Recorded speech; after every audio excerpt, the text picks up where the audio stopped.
그림은 얘기 안 할 거야. 계속 그냥 띄워줘. 그림 얘기를 여기서 말해도 되게 상피적이잖아, 이게. 안녕하십니까. 두 번째 시간입니다. 이화여대 관련된 얘기를 좀 해드릴 건데요. 전통적인 가군에서 강호죠. 이화여자대학교. 상위권 학생들이 가장 원하는 대학 중에 하나고, 그리고 수능 성적의 반영 비율이 60%다 보니까 성적대도 상당히 높게 형성이 됐었고, 5배수로 처음에 바뀌었을 때 공포감이 컸어요.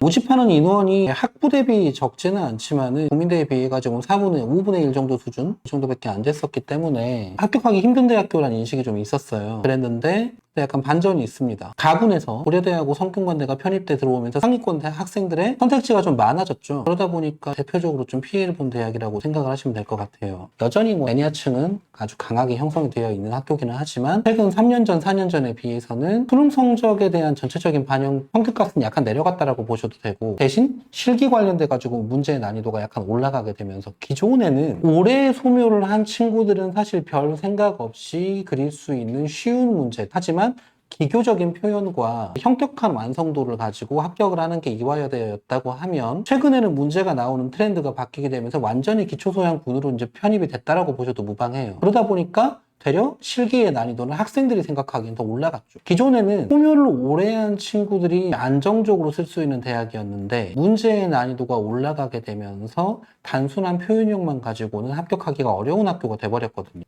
이대 같은 경우는 작년과 재작년 전체 지원율이 5대1 초반대에 머물렀던 점, 수능 성적이 3, 4년 전에 비해 가지고 약간 낮아졌던 부분들을 좀 생각을 해본다고 할 때, 반대급부적으로 전체적인 수능 이제 성적은 한 올라갈 수도 있을 것 같고요. 그리고 실기 같은 경우에는 어느 정도 각오를 하고 오셔야 돼요. 어렵습니다, 문제도. 치환 유형들이 최근 들어서 4번 연속으로 나왔는데 학생들이 제일 싫어해요. 무언가 있는 걸 그대로 보고 그리는 게 아니라 이런 소재들을 가지고 이걸 기능이라든가 공간이라든가 형태라든가 이런 것들을 재해석해가지고 표현해야 하는 이런 유형의 문제들이 나왔었기 때문에 문제의 난이도는 결코 쉽지는 않다. 수능 성적의 반영 비율은 60%, 반영 지표는 표준 점수, 국어 영역과 탐구 영역의 반영 비율은 5대5입니다. 그리고 영어는 가점제로 등급별 가점제이지만 사실 거의 반영이 안 된다고 보셔도 무방할 것 같아요. 이화여대를 지원을 할 때는 어느 정도 브레인스토밍과 관련된 순발력도 분명히 필요하지만은 레이아웃이 설정이 되고 썸네일 스케치가 끝난 이후에 소묘로 옮겨져 들어갈 때 둘로 나눠가지고 이제 표현되는 경우라고 하면 학생들이 상당히 압박을 좀 많이 느낍니다. 지금 2년 연속으로 그렇게 나왔죠. 그런 부분들이 있기 때문에 상당히 속화가 가능해야 한다. 손이 빨라야 된다. 기초 디자인 쪽에서 사실 제일 학생들이 힘겨워하는 학교, 이렇게 물어보면 경희대를 얘기하듯이 기초 소양 쪽에서는 이화여대를 좀 얘기할 수가 있을 것 같아요. 고대는 제가 전 영상에서 설명드렸을 때 현격한 수능 성적과 적정의 실기력이라고 제가 말씀을 드렸었는데, 이대는 반대로 보셔야 돼요. 적정한 수능 성적과 그다음에 현격한 실기력이 필요합니다. 이 부분 유념하셔가지고 지원하시는 데 도움이 되셨으면 좋겠습니다. 다음 영상에서 뵙겠습니다.